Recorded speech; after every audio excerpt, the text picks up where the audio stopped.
ओम शांति।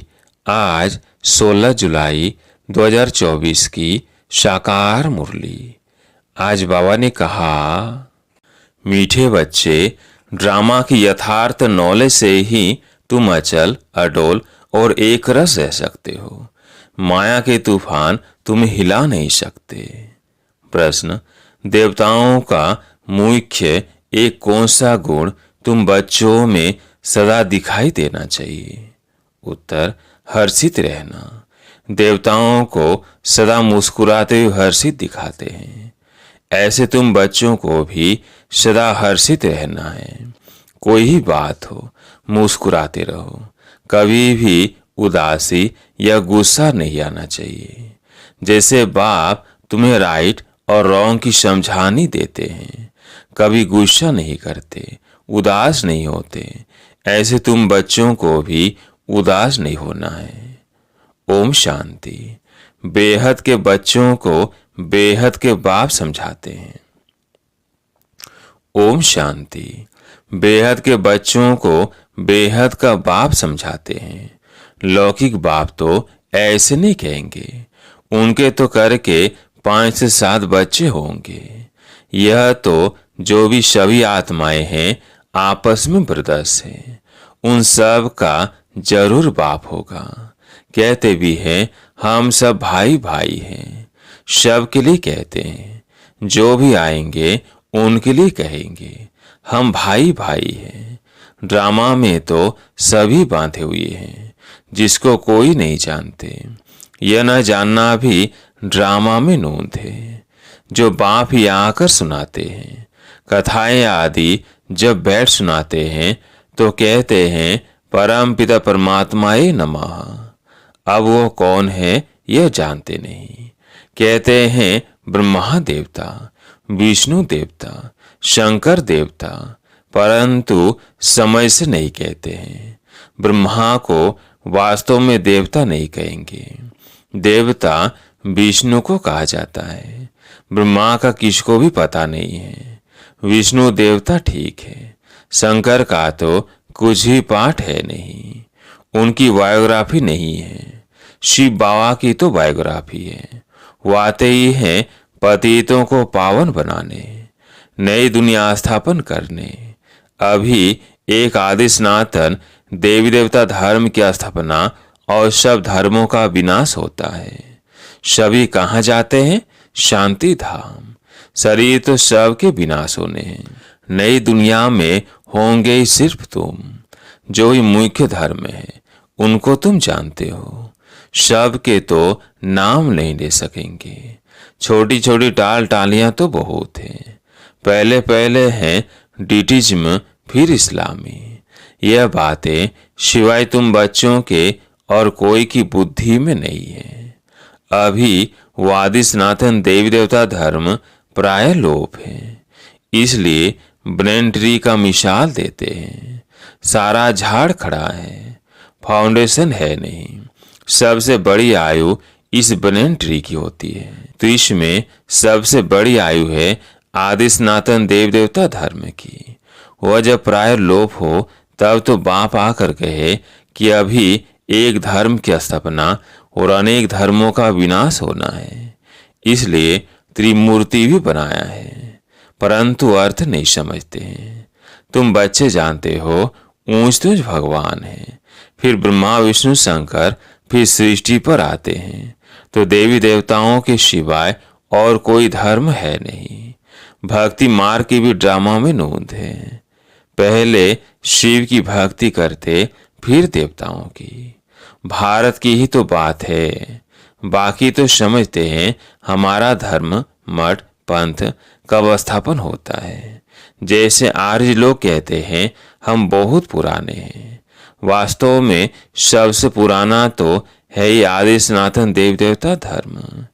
तुम जब झाड़ पर समझाते हो तो खुद भी समझ लेंगे कि हमारा धर्म फलाने समय पर आएगा। सबका जो अनादि अविनाशी पाठ मिला हुआ है सो बजाना है। इसमें कोई का दोष व भूल नहीं कह सकते। यह तो सिर्फ समझाया जाता है पाप आत्मा क्यों बने हैं। मनुष्य कहेंगे हम बेहद के बाप के सब बच्चे हैं।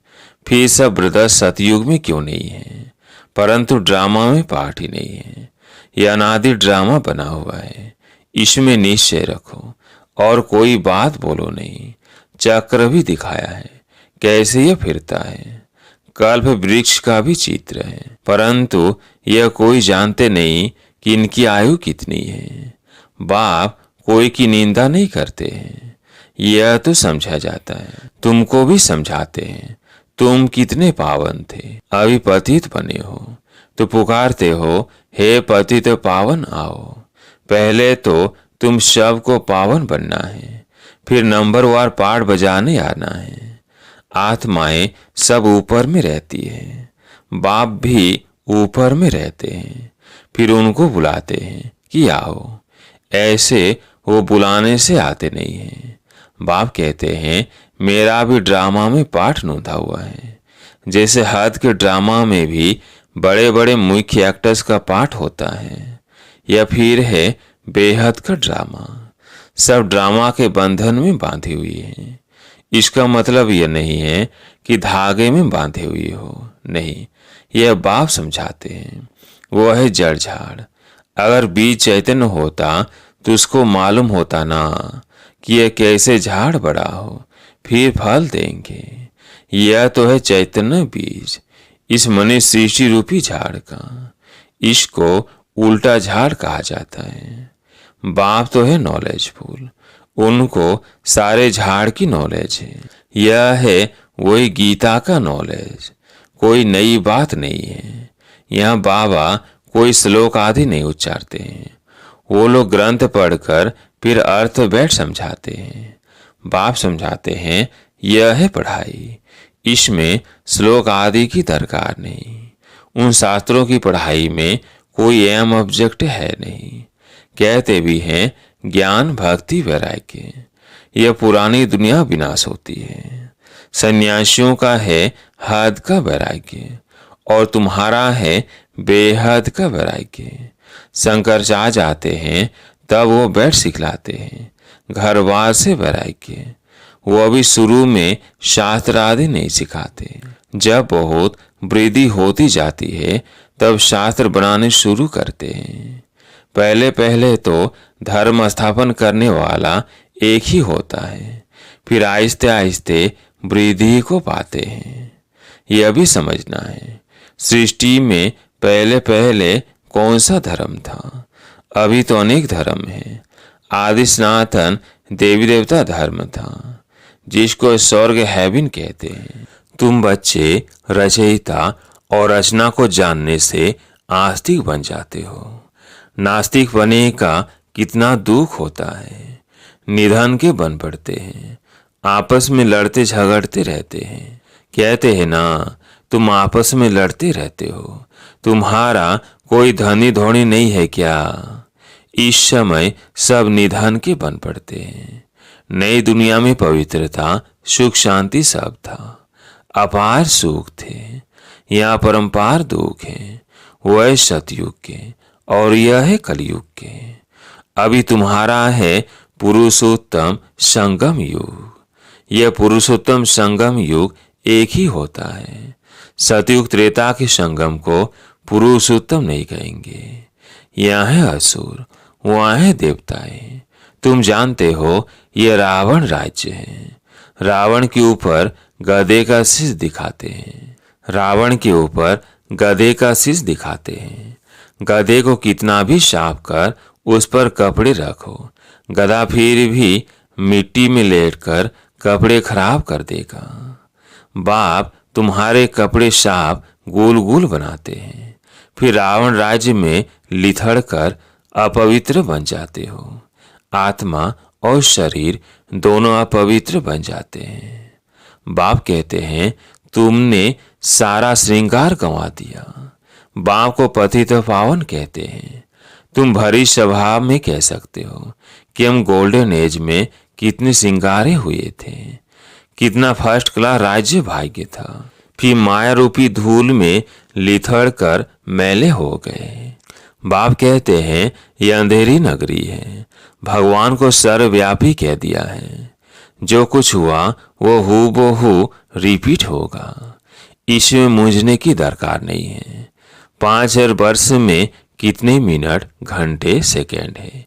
एक बच्चे ने सब धर्म वालों का हिसाब निकाल कर भेजा था। इसमें भी बुद्धि व्यर्थ की होगी। बाबा तो ऐसे ही समझाते हैं कि दुनिया कैसे चलती है। प्रजापिता ब्रह्मा है ग्रेट ग्रेट ग्रैंडफादर, उनका ऑक्यूपेशन कोई नहीं जानते। विराट रूप बनाया है तो प्रजापिता ब्रह्मा को भी उड़ा दिया है। बाप और ब्राह्मणों को यथार्थ रीति जानते नहीं है, उनको कहते भी है आदि देव। बाप समझाते हैं मैं इस झाड़ का चैतन्य बीज रूप हूँ, ये उल्टा झाड़ है। बाप जो सत्य है, चैतन्य है, ज्ञान का सागर है, उनकी ही महिमा की जाती है। आत्मा न हो तो चल फिर भी न सके। गर्भ में भी 5 से 6 मास के बाद आत्मा प्रवेश करती है। यह भी ड्रामा बना हुआ है। फिर आत्मा निकल जाती है तो खलास। आत्मा अविनाशी है, वो पाठ बजाती है। यह बाप आकर रियलाइज कराते हैं। आत्मा इतनी छोटी बिंदी है, उसमें अविनाशी पाठ भरा हुआ है। परम पिता भी आत्मा है, उनको ज्ञान का सागर कहा जाता है। वही आत्मा का रियलाइजेशन कराते हैं। वो तो सिर्फ कहते थे परमात्मा सर्वशक्तिमान, हजारों सूर्य से तेजोमय है, परंतु समझते कुछ नहीं। बाप समझते हैं यह सब भक्ति मार्ग में वर्णन किया हुआ है और शास्त्रों में लिख दिया है। अर्जुन को साक्षात्कार हुआ तो कहा मैं इतना तेज सहन नहीं कर सकता हूँ। तो वो बात मनुष्यों की बुद्धि में बैठी हुई है। इतना तेजोमय किसके अंदर प्रवेश करे तो फट जाए।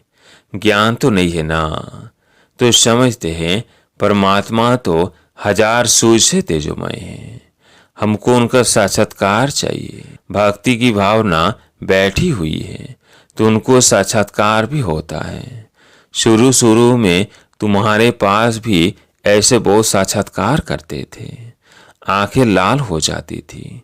साक्षात्कार किया, फिर आज वो कहाँ है? वो सभी है भक्ति मार्ग की बातें। तो ये सब बाप समझाते हैं, इसमें गलाने की कोई बात नहीं है। बच्चों को सदैव हर्षित रहना है। ये तो ड्रामा बना हुआ है। मुझे इतनी गालियां देते हैं, फिर मैं क्या करता हूँ? गुस्सा आता है क्या? समझता हूँ ड्रामानुसार यह सब भक्ति मार्ग में फंसी हुई है। नाराज होने की बात ही नहीं है। ड्रामा ऐसा बना हुआ है, प्यार से समझानी देनी होती है। बेचारे अज्ञान अंधेर में पड़े हैं, नहीं समझते हैं तो तरस भी पड़ता है। सदैव मुस्कुराते रहना चाहिए। ये बेचारे स्वर के द्वारे आ नहीं सकेंगे। ये सब शांति धाम में जाने वाले हैं। सब चाहते भी शांति हैं, तो बाप ही रियल समझाते हैं। अभी तुम जानते हो कि यह खेल बना हुआ है। ड्रामा में हर एक को पाठ मिला हुआ है। इसमें बड़ी अचल स्त्रीम बुद्धि चाहिए। जब तक अचल अडोल एक रस अवस्था नहीं, तब तक पुरुषार्थ कैसे करेंगे? कुछ भी हो, भल तूफान आए, परंतु स्त्रियम रहना है। माया की तूफान तो ढेर आएंगे और पिछाड़ी तक आएंगे। अवस्था मजबूत चाहिए, यह गुप्त मेहनत। कई बच्चे पुरुषार्थ कर तूफान को उड़ाते रहते हैं। जितना जो पास होगा उतना ऊंच पद पाएगा। राजधानी में पद तो बहुत है ना। सबसे अच्छे चित्र है त्रिमूर्ति, गोला और झाड़। ये शुरू के बने हुए हैं। विलायत में सर्विस के लिए भी यह 2 चित्र ले जाने हैं। इन पर ही वो अच्छी रीति समझ सकेंगे।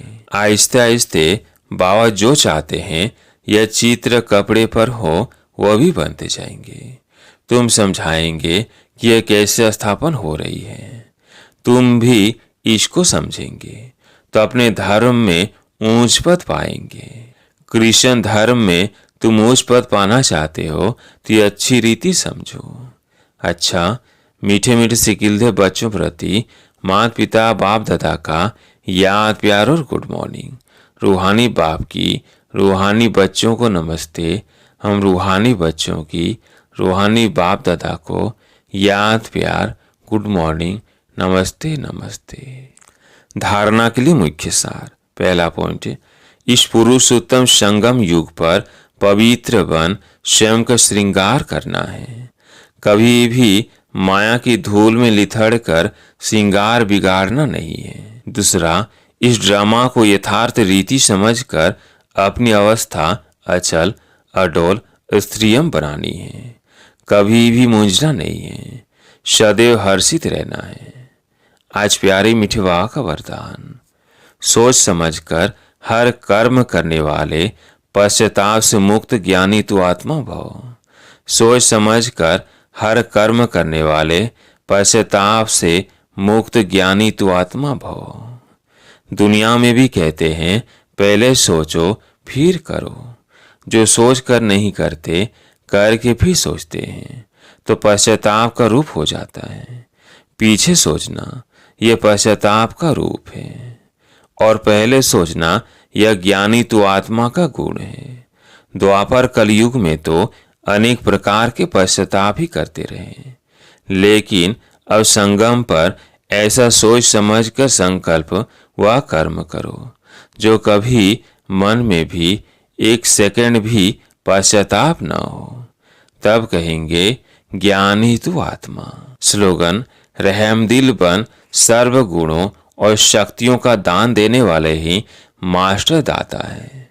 रहमदिल बन सर्व गुणों और शक्तियों का दान देने वाले ही मास्टर दाता है। अच्छा, ओम शांति।